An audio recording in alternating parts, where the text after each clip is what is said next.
Greetings once again, my sports to the bone people.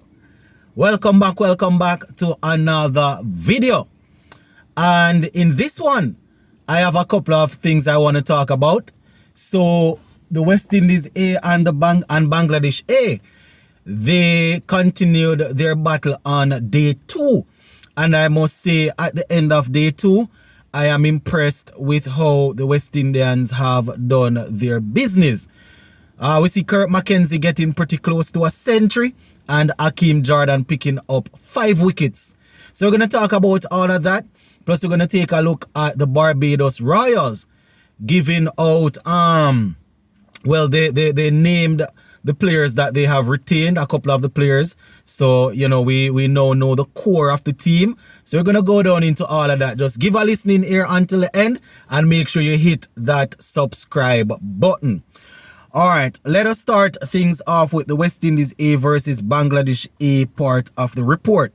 So at the end of day 1, Bangladesh A, they were on 175 for 5, I think it was, after 49 overs. They went on to get 237 all out, 237 all out in 65.3 overs.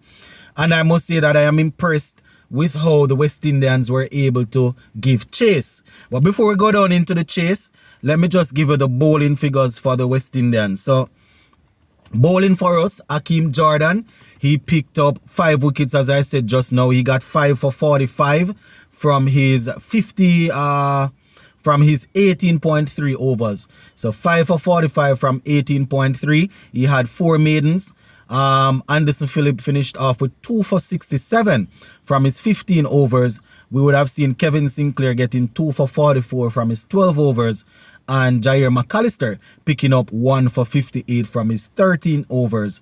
Raymond Reefer bowled 2 overs. We also had contribution from those were all the bowlers there, my viewers and subscribers. So only Raymond Reefer not wasn't able to pick up any wickets there. So shout out to our bowlers. In terms of how the wickets fell, Bangladesh A, they were 22 for 1, 66 for 2, 73 for 3, 110 for 4, 146 for 5, 173 for 6. 173 for 6. I thought they were 175 for 5, but it seems as if I'm mistaken. Anyway, 184 for 7, 186 for 8, 220 for 9, and then they were bowled out for 224 in 65.3 overs. So, shout out to the West Indian, to our bowlers for getting the job done. We would have seen Shahadad Hussain getting 73 runs. He was the top scorer for Bangladesh, so at least they had somebody getting some runs there. Now, when it was time for us to bat, we finished off day 2 on 268 for 6. So we are now leading by 31 runs. So it didn't even take us one full day to get that runs. 268 for 6. So, we are looking to set as many runs as we can, leading to the end of day 3, and then we see where we go from there.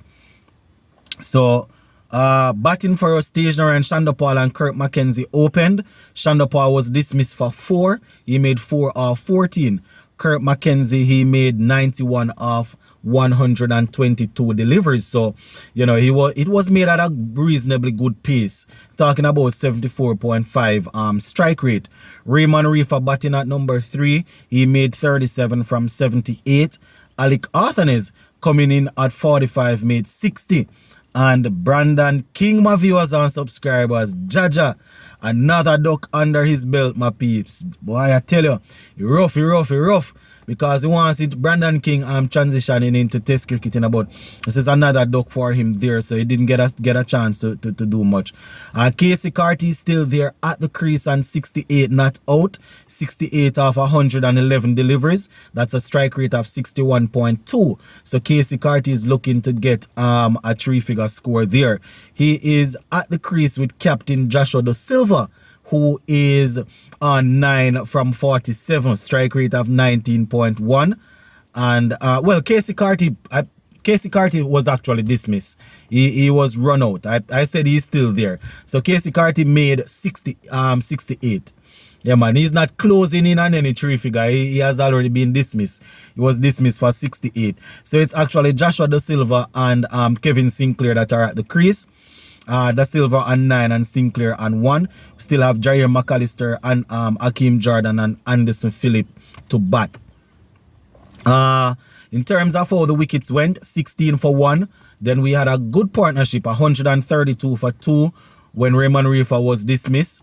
139 for 3 when Kirk McKenzie, let me see, 139 for 3. I think Kirk McKenzie was dismissed at that time. Then 139 for 4, Brandon King went. And 218 for 5, Alec Artanes went. 266 for 6, Casey Carty went. So that is how we ended up on 268 for 6 at the end of day 2, leading by 31 runs. So that is all you need to know, my viewers and subscribers, where our batting is concerned. Saif Hassan, he has been the pick of the bowlers for Bangladesh, getting 2 for 37 of his 7 overs. So definitely looking forward to seeing the guys going out there on day 3, closing in on that 300 as soon as possible. If they can get 350, you know, they get it, and then we see what we can do with the ball. Yeah, so shout out to the guys that were able to pick up some wickets and get some runs. Guys that weren't able to do much, you know, they're gonna have to come again in the second innings. All right, so finally, Barbados Royals, they have confirmed the retentions, the players that they have retained for the upcoming staging of the CPL.